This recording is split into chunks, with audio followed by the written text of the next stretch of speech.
फागुन 21 गते चुनाव हुँदैछ र हामी आशावादी छौँ। म 95 पुगेर अब यो फागुन 19 गते 96 लाग्छु। म नयाँ नेपालको आशा गरेकी छु।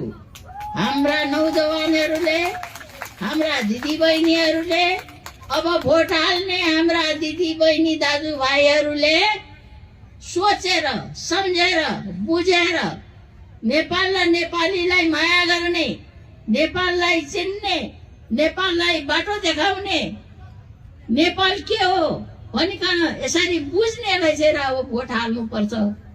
यो आफ्नो आफूले हेरेर आफ्नै दल आफ्नै पार्टीका कार्यक्रम मात्रैलाई हेर्ने नेताहरूलाई भोट हाल्ने होइन, देशलाई केही गरेर देखाउँछु भन्ने नौजवानहरूलाई भोट हाल्नुपर्छ भन्दै प्रार्थना गर्दै पशुपतिनाथ किराँतेश्वर